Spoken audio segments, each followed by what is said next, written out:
Hello, hello, hello, and a evening. massive welcome to our show. As always, we're really excited to be here, and we have got some great stuff coming up.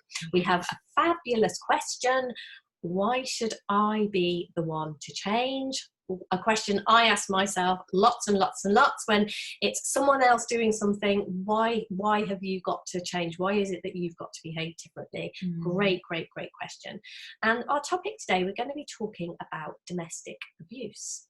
So yeah, a very touchy subject, and I think with everything that's happened over the last few months, the strange new normal that we find ourselves in, and how much time some people, we had to spend at home, I think this really became an issue for a lot of people. So we thought we would have a look at that. But before we dive right in, as always, we love to tell you what other things we are up to. And not very long ago, we did a 30-day course, 30 days of self-love, and we just had such fun. It was really great. So we have now got that live on our website. So if you want to join those 30 days, you can go to our website, click the button and do it. So if self-love is something that you struggle with, and I know that was a huge thing for Bec, wasn't it? That was life-changing for you to see that this starts with knowing who you are. What is it about, what does self-love even mean? So if you fancy having a dive in with that, we will make sure the link is below this. And obviously, as always, if you have got any questions about or anything, feel free to message us. Yeah, and in that 30 days, we look at what we kind of have come to the conclusion of 9 puzzle pieces that help us to really explore what self-love is and why it's helpful. So it's a great 30 days to have a look at. But also, of course, you'll know that we've just gone back to school. And I'm not talking about your children or your grandchildren or your nieces or nephews. I'm talking about us. We went back to school this week. It was brilliant. It has been fantastic. It was, great. You can't have missed, I'm sure, us talking about Relationship School Live. Our programme that we started in April and May this year, we've just reopened again for September and October. So Relationship School, we actually had our first call yesterday, and it was absolutely beautiful to be back in the classroom with everybody, wasn't it? Some really lovely familiar faces and some newbies. Yeah. And our next live call is tomorrow, Thursday at 6 o'clock in the evening, and it's week 1, and we do this for 8 weeks, so there's still plenty of time to join us and catch up, and there's loads going on. It's well worth it. So if you're thinking about relationships and self-love and how life really works, because that's the crux of what we point to, and in Relationship School we look at those puzzle pieces again. So if you're kind of interested in what might it take for my life to be different, what might it take for my relationship to be different, then Relationship School is the place to be at. So go and have a look on our website, or get in touch if you want to know how to join in. We would love to have you, and there's still time to catch lots and lots of the live stuff. So you've only missed 1 call so far, and you can even catch that up on replay. So it'll be well worth joining in if you're ready to do that. Yeah, it will. Absolutely. We take a very deep spiritual dive, don't we? We certainly do. Yeah, to sort out our humanness. Yeah, absolutely. To just have the best human experience possible. Absolutely. Totally. So our question this week: why should I be the one to change?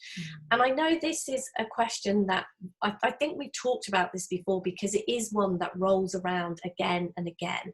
Because when you're in a situation, the topic that we're going to move into, domestic abuse, is a prime example. If somebody is doing something to you, why should you be the one that has to do something different? And I know, if it hasn't perhaps got to the place where you feel like you're in an abusive relationship, just in our normal day-to-day relationships, interactions, if we work in a shop, if we have work colleagues, if we work with other people, sometimes it can really feel like the other person is at fault. And it's like, so why should I do, I'm okay here, I'm doing this, and this other person is in the wrong. Why have I got to be the one to change? And the short answer is you don't have to do anything.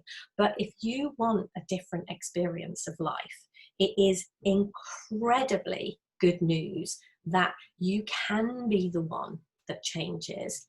And if you do, your experience will change. Because however frustrating and annoying, and trust me, I know we can't sit here and say nobody ever frustrates us or annoys us, and wouldn't it be good if they would just do something different? But it is the best news ever that actually you don't have to make anybody different for you to have your best life, for you to be happy, for you to find peace, for you to know what you should do. And that, this is... Yeah, the thing, like, I was looking at the question actually, and one of the things that at the moment I'm on a little bit of a mini personal challenge to read as many spiritual books, or as much as I can, just something every day. And I know for Deb and I, on our kind of journey in this conversation, reading, or in Deb's case, I think listening to audiobooks, just having a something every day that kind of inspires us or reminds us. And so I picked up, I thought, I looked at the question this morning, I'm just going to pick up Sydney Banks's book, Sid's book, The Missing Link, and just see if there's anything in there that points me in the right direction to answer this question. And I turned to the chapter Love and Forgiveness, because that jumped off the page at me in answer to this. And so I'm just going to read a couple of, they're very short little sort of statements in his book. If you've not read it, it's a perfect book to have a copy of. And this is kind of what jumped off the page at me. Love and understanding harmonise the mind of humanity to its true inner nature. What you give in life is what you receive. To give love is to receive love. A mind full of love and good feelings can never go wrong. And I think that last statement particularly was the one that kind of hit me between the eyes around, why should I be the one to change? Because a mind full of love and good feelings can't go wrong. And I think for me, that really, to kind of go back to what we started with around the self-love and the 30-day program, Deb said that kind of experience had a massive impact on me. And it really did, because what I started to see was the really simple thing that we say, what you put in is what you get out. The more that my mind is full of love and good feelings, the more that I get that out. And it is, Deb kind of said, you don't have to change, and you don't. You absolutely don't. You don't have to fill your mind with love and good feelings if you don't want to. If you don't want to. But then, guess what you're going to continue to get? Because when we fill our minds and our hearts with that love and that good feeling, that is what we get. And, it might be that the person in front of you is doing something that you're not happy about, but you are not going to get them to change. That isn't how this works. People change or they don't. Yeah. What you'll find is that the place where you can have a different experience is with your mind and your heart. And then, it's not to say that you won't find yourself responding to that person and doing something a little differently. You might, and they may never change, or they might change. All of that outside stuff is a guessing game. But what I do know, that is a guarantee, is that if you fill your heart and mind with the love and the good feelings, something new will happen for you. You'll have a different experience. And in reality, that is what we want. Even when we're saying, why should I be the one to change? It's like, I want something different here. I'm not happy with what it is I'm getting, because otherwise we wouldn't be asking that question. That question comes from a place of, I'm not happy here. This isn't right. It's not going right. And that is the honest bit about what's going on here. That is your inner self saying, this isn't right here. And we can interpret that feeling slightly wrongly, because then what we take from that is, and it's that person's fault and they should do something different. And it's that little bit that we need to look at. The feeling that we're not happy and we want something to be different is an honest feeling in you. And then where it goes next, that little add-on, that's so somebody else needs to be different. When we go down that path, that's when we get into difficulties. And both of us have ventured down that path. Both of us have been into those dark woods. So and it's just, but seeing when we fill our hearts with love and understanding. And sometimes, I know both of us, we've discussed with each other experiences of having moments, literally one I can remember that Bec had, sitting here where I'm actually sitting in this moment and saying to me, oh my goodness, I'm at a crossroads. I can follow this path, or I can follow that path. And it was quite hard the pull was to do what you've always done. Yeah, the path that we've always kind of gone down, the kind of our heads and our hearts being full of not such nice feelings and not such great behaviours. You know, that's a path that when it's been trodden, I don't know, we go out walking around here in Devon, and there's paths that have been well trodden. You know, you can see where people have walked for probably hundreds of years along those paths. And then sometimes, and it's a nice, easy path. And when you're out walking, that's probably the path you'll take. And but kind foraging a new path. Yeah, but then you kind of see the places where there's real built-up grass and brambles and bushes, and it's definitely not as easy to kind of power through those. But you're being invited. There's something in you that invites it. Yeah, there's something in you. Definitely me when I go out walking, there's something in me that wants to walk the new path. And possibly, you know, in the Devon countryside, it's probably better to stick to the trodden paths. But in our minds and in our hearts, when we're looking for our life to be different, to be lighter, to be happier, to be more free and more peaceful, we have to sometimes tread the path that is a little bit more difficult to start with. But it definitely gets easier. Like, where it leads you is just, your heart opens and sings. Exactly, in that example there where you were saying sort of whatever it was at 18 months ago, I can't even remember now, when I was sat and there was just something in front of me. I could have been pulled in one direction, or I had the opportunity, I saw the opportunity to take the new path. And now it doesn't even look like there's that happens anymore. I'm just on that new path. That just doesn't happen in that way for me anymore. But I can remember that moment and the first couple of steps and the first few times. It was difficult. It was like, I've got to fight my way through here. I definitely can remember having that with my partner, Russ, you know, seeing that it looked like he'd done something he shouldn't have done. Yeah. And me being really invited to go down the path of explaining to him what he'd done wrong, and how upset or mad or whatever it was, you know, that he was wrong and he should do something different. I remember being in that place, and from what I had learned from this conversation, knowing that there was a different way, and why not wait until I felt more loving, because I didn't feel loving towards him in that moment. You know, when it appears to you, when your mind is giving you a scenario that says this person has done something they shouldn't do, it's not the easiest thing immediately to connect with love and good feelings about that person. And I know when I was in that situation, the best that I could do was shut up. And that's what I did. I didn't say anything at all. And at some point I noticed lots of loving feelings coming back, and that was when I took action. That was when I did something, and it was a huge turning point in our relationship, actually. So it is, you know, nobody's saying, oh, it's really easy with, you know, whatever, somebody smacks you in the face, just smile and be nice and, you know, fill yourself with loving feelings. That's not what we're pointing to. But there's something inside you. You have an inner guidance and an inner knowing. You know what to do in these moments, you know. And what we're talking about here, you know, what Bec was saying is we have an inner sat nav, an inner sparkle, and there's something inside every one of us, and we have been taught for years not to follow it. And so it has become an untrodden path. It has become a grown over place that we don't go. And everything we teach is about going back there, taking that path and seeing what happens. And that path can be different for each and every one of us.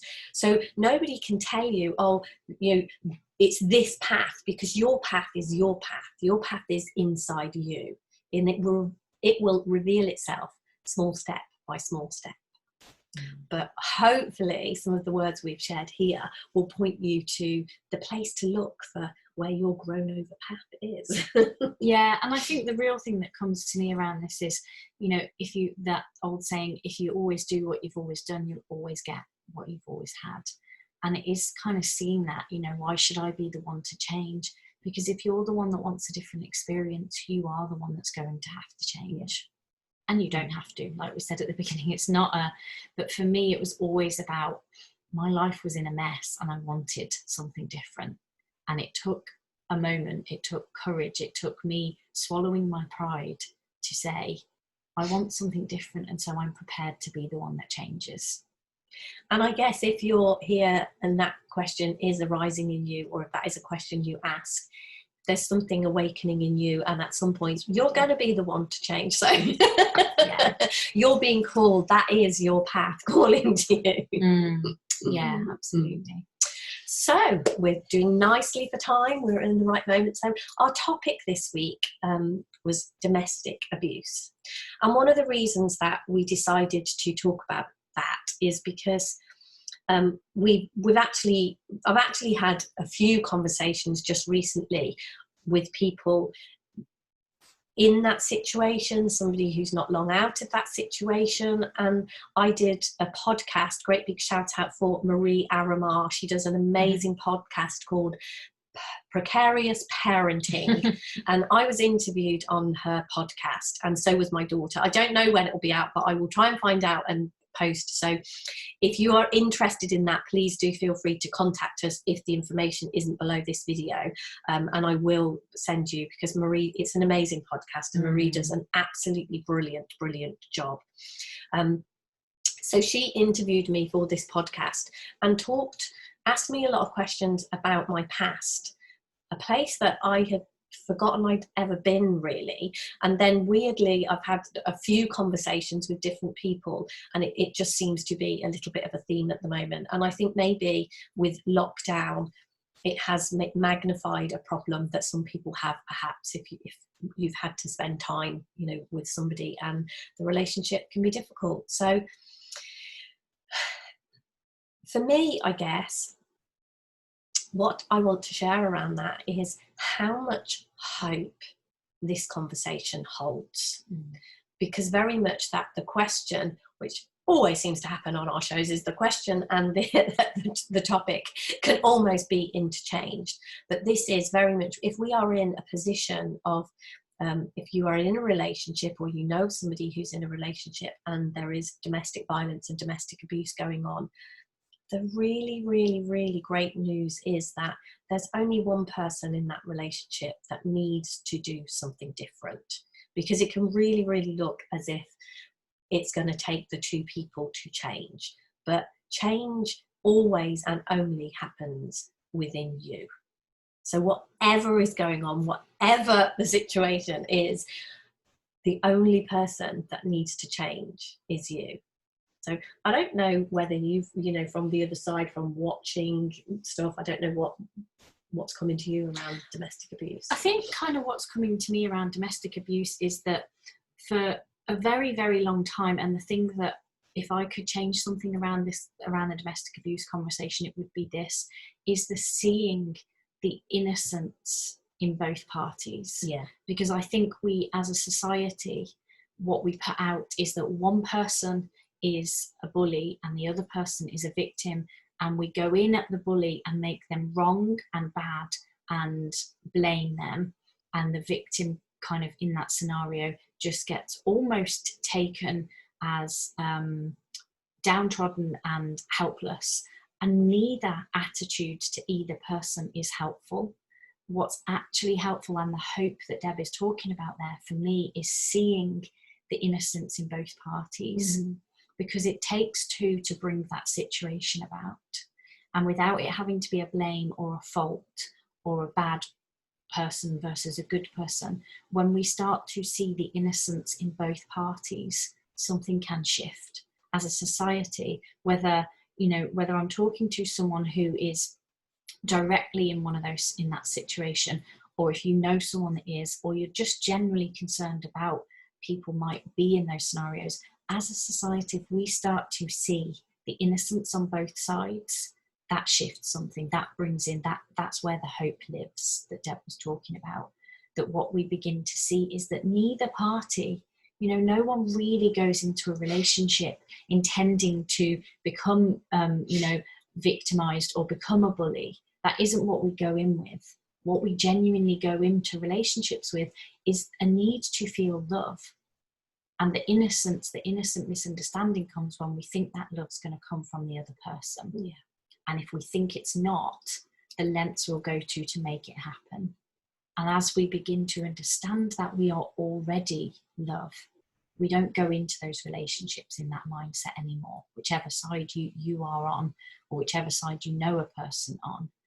we don't go into that relationship thinking that we need something from it. Because if we did need something, it would make sense to try and control it, to try and get it from the other person, to do what we need to do to get that, whether that's bully or be bullied. We'll go in thinking that, and it makes sense to do that if genuinely we needed that love from outside of us. But when we turn up in a relationship knowing we are whole and complete, we don't need to be a victim or a bully. We don't need to play those roles. And if we don't play that role, the other person can't play their role. Exactly. That's why if one person in that scenario changes, the scenario has to change. And the other thing that is coming to me that can sometimes, I think these things, when we try to look at them from a different perspective, we've looked at them from a certain way for so long, we can initially reject what is being said here. And I think that, you know, what you brought up there, Bec, saying, see the innocence in both parties, and see that both parties, I know we've talked about a pendulum swing a lot, and it is like, one person is here and one person is here, and you can swap roles, but if you're here and here, where we need to bring ourselves to is a place of balance, the place in between. And the other thing that I'm going to sort of bring up, which might hit something in you, I don't know, is seeing that we are all capable of all of it. I remember listening to a man, I think his name is Bill Cummings. I might have got his name wrong, but a really nice gentleman. And hearing a story how he talked about his daughter was raped when she was a young teenager, I think, something like that. I don't know the exact details, but his daughter was raped. And in that moment, he realized that he was capable of murder.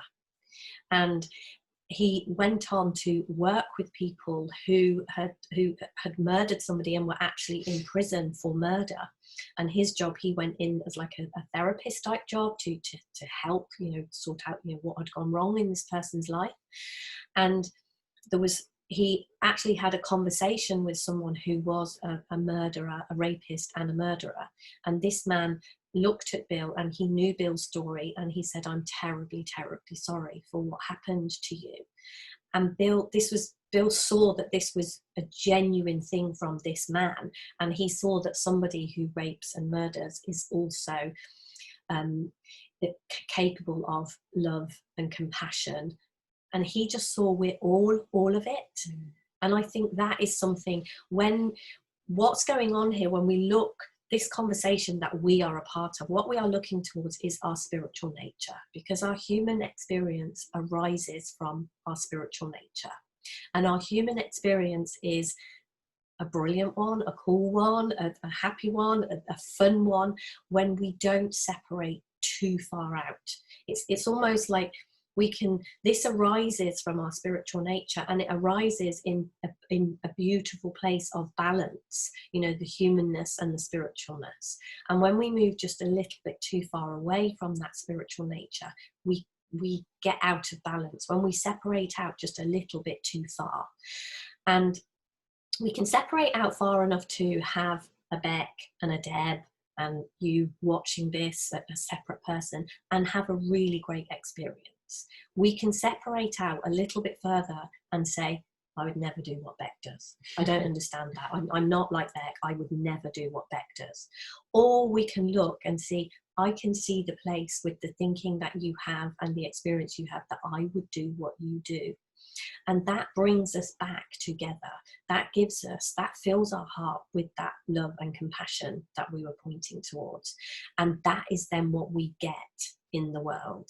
And when Bill saw this, his experience of what had happened to him and his daughter changed. He saw, I am you and you are me. And that is what I saw around the reason, obviously, that the domestic abuse thing came up was because that was my past experience. I ended up in a women's refuge. I was a victim of this, supposedly. And now what I see is I am capable of everything that he did, and he is capable of everything I did, and everything I'm doing now. We are all capable of finding our way back.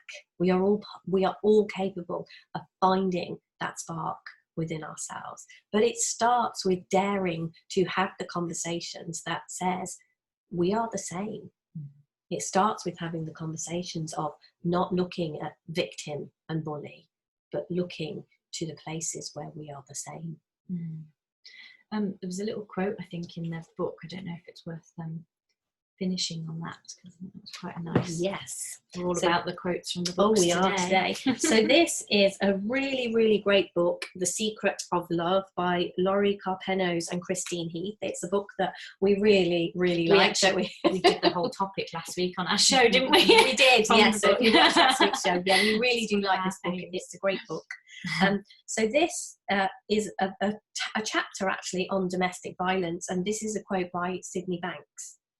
It is a misconception to think that if you forgive someone who has harmed you, you are somehow condoning their behaviour, making yourself vulnerable so that you will allow them to repeat their hurtful action.